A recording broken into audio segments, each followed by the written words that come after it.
What's up, everybody, and welcome back to Fireside Giants. I'm your host, Anthony Rivardo, joined by my co-host, Alex Wilson. And the New York Giants are very close to entering the 2024 NFL Draft, and it's going to be a pivotal one. The Giants need to win football games in 2024. A disappointing 2023 season. At one time during that season, Alex, there were fans saying they're done with Brian Daboll already. 2 seasons and a season and a half in, and they wanted him gone. He got a little bit hot on his seat at some point during last season, especially when you take into account the conflicts that he had with some of his coaches. There were a lot of question marks during the season. Now, I think most of us are currently confident in Brian Daboll, and we believe in him, and we believe he should absolutely be the head coach through the 2024 season. But what if things go awry? What if maybe the Giants start losing a lot of games? Daboll loses his cool. What happens then? What's the Giants' plans? How much pressure does the interest from Bill Belichick in the New York Giants head coaching job weigh on the Giants ownership? That's what we want to discuss. If you didn't see it this morning, guys, ESPN released a pretty interesting article about how Bill Belichick failed to get a head coaching job this offseason and how next offseason he's got 3 teams already in mind that he's looking at, all of them in the NFC East: the Dallas Cowboys, the Philadelphia Eagles, and the New York Giants. So we kind of want to discuss Bill Belichick eyeing a return to the Giants. They're on his wish list. What does that mean for the Giants? Does it mean anything at all? Does it apply pressure to Brian Daboll? Will this hang over his head throughout the upcoming 2024 season? And if things go wrong with Brian Daboll, would we like Bill Belichick to succeed him? We kind of want to unpack all of that and have a little bit of fun with this conversation. Definitely a speculative one, definitely way down on the road in the future, but still a very interesting report from ESPN today. So we're going to go ahead and unpack that. But before we do so, make sure to leave a like if you enjoyed this episode. Subscribe to the channel if you're new. Ring the bell so you don't miss an episode. Comment your thoughts down below in the comment section. If you're listening to Apple or Spotify, please make sure to leave us a 5-star review and go ahead and follow us on all of our social media channels at Fireside Giants. And before I hand it over to you, Alex, again, guys, 20K subscribers special coming this weekend. Stay tuned. Make sure you got those notification bells rang so you don't miss this 20K special. I'm really excited to deliver this to you guys. More info to come. You're going to love it. And also stay tuned for our draft live stream and live reaction stream. It's going to be a lot of fun. But without further ado, Alex, how are you doing today, my friend? And what are your thoughts on Bill Belichick eyeing a return to the New York Giants? I'm doing pretty good, man. And yeah, I'm excited for the 20K special. Some really good stuff there. Really fun to make. And I think you guys are going to really enjoy it ahead of the draft. And the draft, man. Yep. Can't get enough of it. Honestly, I'm so over it right now. I can't wait. Next Thursday, we finally get to see what this Giants team does. They're still bringing in players for visits. Some low-key guys. They brought in Bo Nix. And they brought in Spencer Rattler this week. So that's going to be something we discuss tomorrow because I really want to deep dive into those 2 players. I know a lot of people are still intrigued by the idea of getting a receiver in the first round and then getting a quarterback in the second or even third round, maybe bringing in a guy with a bridge kind of mentality, have him learn for a year and then take over. There are options. The Giants don't only have one avenue they can take. They can be a little bit more explorative. They can be a little bit more creative. Of course, you guys know my preference and Anthony's preference to go and get and be aggressive to get that passer, but that doesn't mean that's what's going to happen. And in the kind of narrative of Bill Belichick, this story that came out this morning, I don't know how much of it is true. I don't know how much of it is false, but apparently Robert Kraft told Arthur Blank of the Atlanta Falcons that he should not trust Bill Belichick. We don't know if this is true. This came from ESPN. Obviously, that's a huge report to say. That's a lot to put on the line. So you have to believe that whoever told him that knows what they're talking about, because you don't just say stuff about owners and you don't just say stuff about the best coach in the history of the football of the NFL without substantial information and confidence that these things are true, because otherwise that's career-ending type of stuff right there. So, we'll see what kind of comes of that. But I will say this.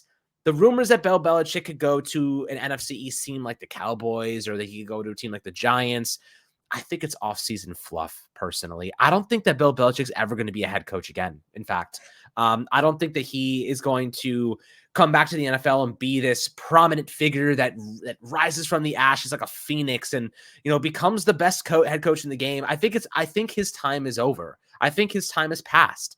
The Giants have just upgraded everything to being modern, to being cutting edge. Just to go and get Belichick, who's going to bring them back 20 years in that regard. He's old school, man. He's pencil and notebook type of guy. He is, gut feeling, research, not as much numbers, not as much data and analytics as the Giants tend to be right now.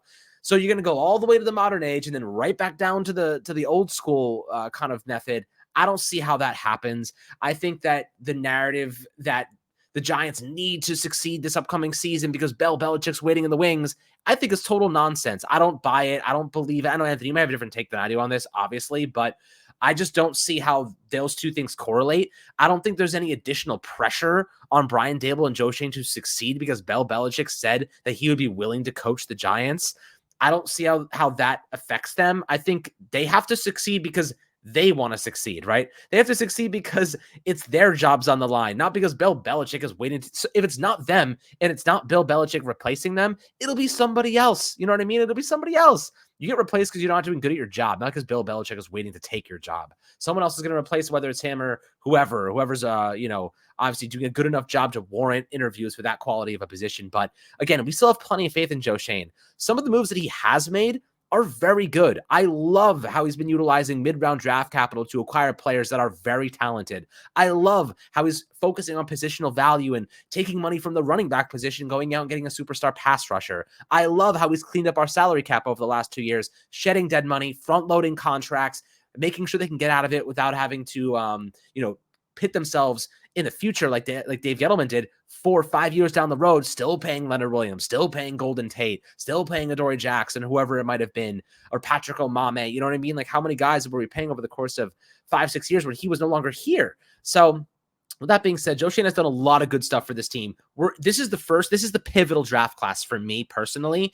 This is where their legacy either starts or it takes a massive hit. I think if they get the quarterback right, their legacy and their quality, their job security is trending in the right direction. If they get the quarterback right, we're not going to see those two positions, so Daboll or Joe Schoen, we're not going to see overturn at those spots for the next 5-6 years, because you're talking about having the solution to the most important position in football. If they walk away with a top receiver, you have a WR1 for the first time in 5 or 6 years. You can't hate that. You can't do nothing but love that, actually. So, there's very little that they can do to destroy the process that they've made and the progress they've made. But I will say this, Anthony, I know you've floated the idea in the past of like, well, Bill Belichick's available. Could this be something that the Giants would consider?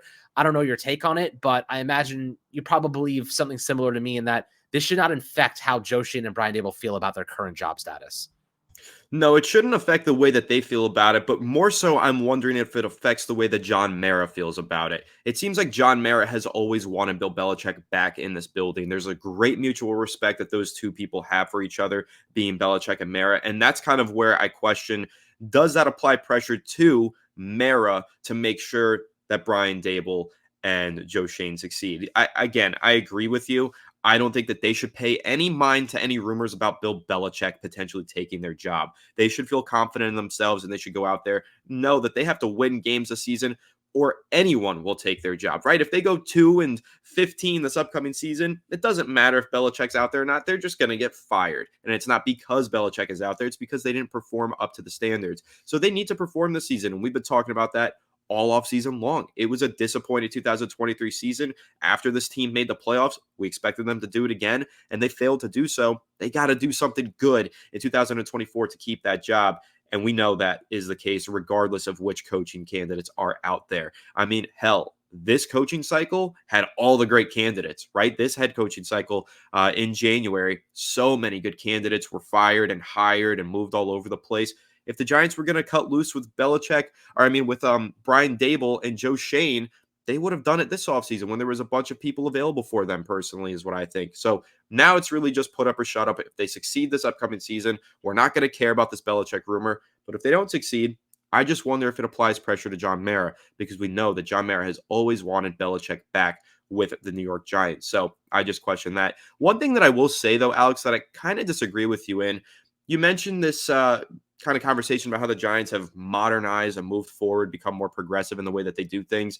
I think maybe to some extent you're discrediting how progressive of a coach Bill Belichick was. I think that his personality is very old school, but he really always has been ahead of the curve for his entire career. That's what he's known for, is being a progressive head coach. So the modernized structure of the Giants front office, I don't think is a deterrent. I don't think that hiring Bill Belichick sets them back or changes course for the way that they're going to behave in their football operations. In fact, he has always been one of the most progressive minds in football. I think he would continue to be and reintegrate with this new school mentality with the New York Giants. But the question here would be, if the Giants fired Brian Daboll, went ahead and hired Bill Belichick, what then happens to their front office? Because Bill Belichick this offseason wanted front office control throughout the entirety of his career with the New England Patriots. He had front office control. Coming over to the New York Giants, if that were to happen, does that mean that Joe Schoen goes ahead and gets fired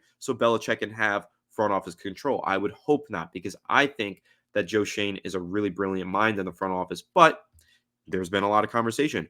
Are Joe Schoen and Brian Daboll married? Is it one or the other? Is it you got to have them both? That's really the big question mark. And that more so ties into not just the Bill Belichick conversation, but you can also tie that into the upcoming NFL draft and the way things might play out this upcoming season. Both of these guys need to succeed, Schoen and Daboll. But if the team looks good, there looks to be talent, young players who are budding, but the team doesn't succeed this season because of coaching error, does that mean that we're moving on from the whole thing, moving on from Schoen and Daboll, or do you think that Daboll could get fired and Schoen still survives? That's going to be my question as we move into this pivotal 2023 season, because you've mentioned it before, Alex. You think those two go hand in hand. They're married to each other, and that's just my big overarching question for this upcoming season. If things go wrong, or even if they go great, how does that affect that situation? Are these two really married? I think that's kind of an interesting storyline to follow during the season. I'm sure you agree with me. I absolutely do. I mean, that's kind of the paramount question is Joe Schoen and Brian Daboll tied to the hip? My first initial response would be yes, I do think they are somewhat tied to the hip. But I don't think that means if Joe Schoen is performing better at his job and providing Daboll with the resources to win, and Daboll is just not doing a great job at winning football games and putting together competent coaching staffs and collaborating with other people, there is a world where I see Joe Schoen sticking and then going in a different direction as head coach. The same way Brian Daboll just had to fire Bobby Johnson, one of his best buddies. You know what I mean? Like Joe Schoen. And here's the thing, though. I think that if John Mara recognized and said, Joe Schoen, that guy's a great GM. Like he's a tremendous, cleans up our cap space. Draft picks have been solid. It's the development of our picks. It's the coaching that's been the wrongful part. I think that even Brian Daboll could probably self-recognize that he's been more of a factor in the team's failures than Joe Schoen would. I think that self-reflection would come to fruition at that point. And I think that Daboll, if he really does care and have a lot of conviction for Joe Schoen, would not catapult himself into a situation that would, kind of sink the ship with Joe Schoen on it. You know what I mean? I don't think that Brian Daboll's trying to sink, and the same thing with vice versa. I don't think Joe Schoen's trying to sink a ship that Brian Daboll's also on. I think that one of them is going to say, look, man, like I know I didn't do my job well. I think that, you did better than I did. You provided me with the resources, survive this. I'll come back, just have me in your mind in the future. Maybe there's an opportunity for me, whatever it might be. Just, help me out, just get back on my feet. We saw it with Joe Judge. We've seen it with Pat Shermer. We've seen it across football. Wink Martindale just steps in and becomes a coach for Michigan, head coach of Michigan. Like you see like guys leave and they become Brian Daboll. If he was to get fired, the guy would be an offensive coordinator for the first team that called him. He'd be a head coach for one of the best college football teams in the country. You know what I mean? This guy is not going to lack job opportunities. That's for sure. But, that worst case scenario, I do think it would be crazy to think that, they would go together. But they are so tied at the hip. I do think that they do work really well collaboratively. I'm really rooting for these guys, to be quite honest. I'm really rooting for Joe Schoen and Brian Daboll to pan out because I think that they work really well together. I think that we saw glimpses of it during their first season here. And I think those two guys really want to win. You know what I mean? Like Brian Daboll, he's a hothead, but he's not a hothead because he has anger management issues. He's a hothead because he wants to win so freaking badly that he can't control his emotions. He wants to provide explosive plays on offense more than he wants to breathe because the guy clearly, his head looks like a cherry. Guy probably doesn't breathe half the time on the sideline. I kind of feel like they're doing whatever it takes to win football games next year. And I'm curious to see what that strategy really looks like. Now, we've seen glimpses of it, right? We've seen them go get Brian Burns. They have, I think objectively speaking, the Giants have one of the best pass rushers on paper in the game right now. They could use another interior defender, and they may address that in the draft. But Dexter Lawrence and Kayvon Thibodeau and Brian Burns are a really intimidating group, a really, really good group of players. I like guys like Jordan Riley. I like DJ Davidson. I think those are underrated players that could actually be impact players this upcoming season, at least in the run game. I think Jordan Riley's upside is Dalvin Tomlinson. Really good run stuffer. I don't think that he's ever going to be a high-end pass rusher from the interior, but he can be a big body, really good run stuffer, short tackler, and just a physical guy in the trenches to help open up Dexter Lawrence, take on double teams, and, open up some opportunities for guys like Dexy. So I do think that this team has linchpin pieces. I think there are maybe two. I think they're this draft and next year's draft away and free agency away from next year from being a pretty good team. If all the cards falls in our favor over the next year or two, which as a Giants fan we know is sometimes very unlikely, I think that we're owed a little bit of luck. I think we're due. We're due for a little bit of luck right now. Again, completely just, if there was a God, that might be right. If there isn't, we might be screwed again. But I do think that we are due a little bit of luck. And I do think that the Giants have a strategy in place, and they do have the information, the research in place that suggests that they're going to make good selections. Evan Neal, that is a product of bad coaching. He was not this bad in Alabama, and I will stand by that. Kayvon Thibodeau, I think he has the capability. The guy's 22 years old. Can we stop acting like this is a 10-year veteran that stinks or is inconsistent? He's going to his third season at a 22-year-old kid, right? He's barely able to drink. I think he'll be 23 this year. He has so much potential, and Brian Burns is going to unlock that because now he's going to be able to operate with the mental confidence that he doesn't have to be the only one producing off the edge. That is going to do a lot for him, in my opinion.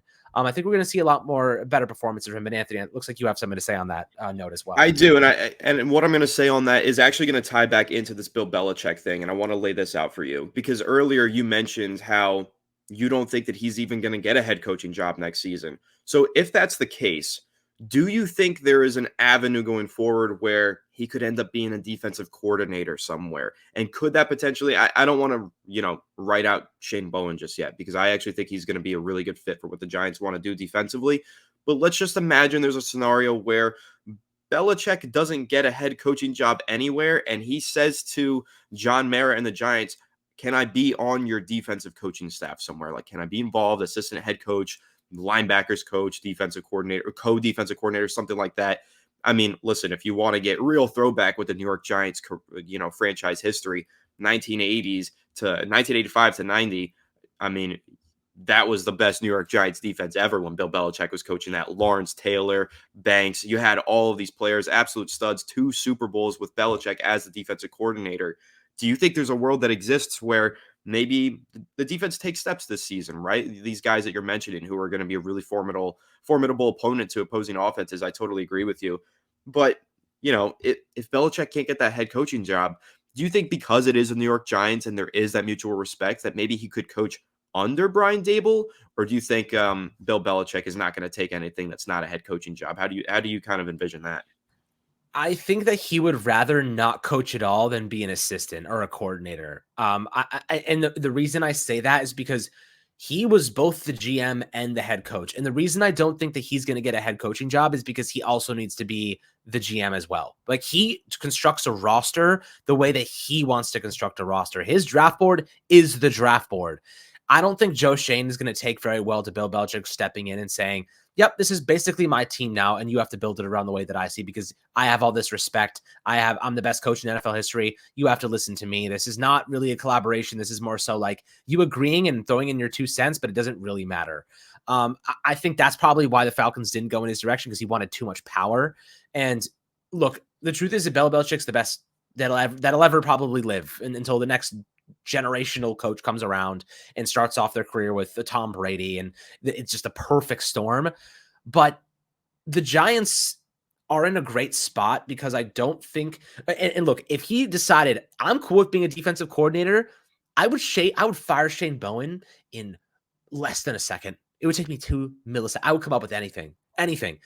Bill Belichick, from a strategy perspective, a personnel perspective, any perspective you want to think of, he is a monster. The guy is going to outcoach you at every single turn. If you're the Giants and you say to yourself, well, Bill Belichick wants to coach, no one's giving him a chance, and he's okay being an assistant, being a coordinator, just throwing his 2 cents in. And by the way, being a coordinator is a lot less stressful than being a head coach or probably a GM in combination of those things. If he's willing to do that and just stay in his lane, and you have that experience, and Brian Daboll can feed off of that, I mean, hell, that's the best case scenario you could ask for. That is the type of luck. When I mean like the Giants are due a little luck, that is what I mean. That and getting a franchise quarterback. But you know what I'm trying to say. If he was willing to do that, it would be a split second decision. Shane Bowen, sorry, you did a great job. We'll support you. We'll advocate for you. But it's Bill freaking Belichick, man. You're not keeping Shane Bowen for Bill Belichick. Sorry, Shane. It's just the reality of the situation. Again, that's a pipe dream. It's really unrealistic. But yes, I would, if he was down for it, it wouldn't take me more than a split second to decide that, yeah, that's the direction I was going to go, because he is going to coach the hell out of any unit that he's given. The problem is you can't give him too much power, because then it becomes more of his team and not a collaborative experience. And I think that's kind of why they went in the direction of now having a GM, having Gerard Mayo, more of a collaboration. It became Bill Belichick's team. And to be honest with you, I think he's horrible at drafting. For the most part, he gets phenomenal value out of players that you don't have high on your board. And that's amazing because his coaching is so good. But imagine he actually had great players to work with and coach up great talent. That free agency spending spree they went on 2 years ago was horrible. Nelson Aguilar and all those guys. It was just horrible. I don't think his roster construction is altogether that great in recent years. Way back when they had Gronk and Randy Moss and Tom, different realm, different era. But the last 5 or 6 years, that roster construction has been pretty poor. I think his coaching is what made that team look so much better at times than it actually was. But if you gave him a team with Dexter Lawrence and Kayvon Thibodeau and Bobby Okereke and Brian Burns and Deontay Banks, hell, man, the sky's the limit. Honestly, the sky's the limit with talent like that. I just think that Patriots team is not a great drafting team over the last couple seasons. That's just my personal opinion, but obviously to each their own. I think for the majority of the Belichick era, the drafting was spectacular, phenomenal, especially when they were winning those Super Bowls. Yes, over the last few seasons, things kind of fell apart. And I do think that there's something to be said about maybe Belichick needs the year off to reevaluate his process and come back. Again, he is very forward-thinking, progressive coach. And we saw that with Mike McCarthy. Mike McCarthy had a very long tenure with the Green Bay Packers, a lot of success, started to falter and really fizzle out, took a year off, came back with the Dallas Cowboys, changed the way he did certain things, and boom, there you go. Now they've been in the playoffs every year with McCarthy, but he's also on the hot seat. So I guess the last thing that I want to discuss before we wrap this up, though, Alex, is what if he goes and he coaches elsewhere in the division? Are we afraid? How do we feel about that, right? Let's say Bill Belichick becomes the head coach of the Dallas Cowboys or the Philadelphia Eagles, because he's also interested in coaching those teams alongside the New York Giants on his wish list. If he ends up in Philadelphia, that would be really interesting. And I don't know how that would work, because we all know who Howie Roseman is. He's one of the best general managers in sports right now. He's done a tremendous job finding talent in every level of the draft through free agency, building a phenomenal roster with the Philadelphia Eagles over the past several seasons. Would he really be interested in hiring Bill Belichick? I mean, Belichick's interested in going to Philadelphia, but would he be interested in hiring Bill Belichick? Probably not, right? Because he doesn't want Bill Belichick influencing his personnel decisions since they've been so excellent so far. Then how about the Dallas Cowboys? Now, that one I think is more interesting because there's a great respect between Jerry Jones and Bill Belichick. And Jerry Jones has been doing, and the Jones, his son as well, they've been doing pretty much all the personnel decisions themselves. Obviously, they have help within their front office. Mike McCarthy isn't somebody who has a bunch of control over personnel decisions. But if they were to hire Bill Belichick, I think that they could reasonably give him control in the front office without really shaking up their entire organizational structure. So how would we feel, though? I think that the Philadelphia Eagles are a very unlikely landing spot for Bill Belichick, in my opinion, just because I don't think Howie Roseman is going to want to give up any control on a roster that he's built so well. But for the Dallas Cowboys, I think that they'd be open to that. They would actually be happy to have Bill Belichick step in there with his long history of drafting talent in those middle rounds and building out a roster, keeping that team financially stable forever. New England really never had cap problems the entire time of the Bill Belichick reign. And I understand that he also had other assistants in the front office with him who went on to get GM roles elsewhere. But Belichick obviously organized a whole bunch of this. But there we go. Bill Belichick, if he ends up coaching the Dallas Cowboys, they fire Mike McCarthy, do we think that that makes them Super Bowl contenders? Do we think that it changes nothing? Does it change everything? That's kind of what I'm curious to get your take on, Alex. If Bill Belichick coaches the Cowboys, how would you react to that? How would I react to that? I mean, head coaching the Cowboys, I think that their team's way more disciplined. They have significant amount of talent. I mean, him and Micah Parsons and Trayvon Diggs, it's a problem, to be quite honest with you. I think that their roster construction would be interesting. I think that he would let players walk or trade some players to keep that the cap health a little bit more manageable. I think that he would change some things for sure. I don't know what they would be. Would I hate it? Yeah, I mean, I would absolutely hate it. Why? Because you just never know if he's going to turn that team into a Super Bowl winning team. Because you want to know the thing about the Dallas Cowboys? They make the playoffs every year. They just lose in the playoffs every year. You want to know what Bill Belichick does the best? Win playoff games. So yeah, would I hate Bill Belichick coaching the freaking Cowboys? Yeah, because then they would know how to win in the playoffs. And winning the playoffs is all about discipline. Winning the playoffs is all about being prepared. And Bill Belichick is going to make sure that that team is prepared and ready to kick some ass in the playoffs. And that is something I don't want to see. So yeah, when it comes to like building a team from the ground up, I wouldn't really care if the Cowboys were awful, horrible. I'd be like, whatever, like he probably will fizzle out.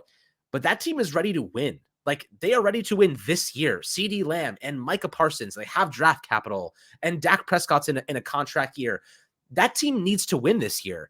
And Bill Belichick with that roster would be very, very good. And then next year too, assuming they keep a bunch of those players, they're going to be in a really good spot. So like, yeah, I wouldn't, in the case of the Cowboys, their team is too good to have a coach that good. So yeah, I think I'd be pretty upset about it, to answer your question.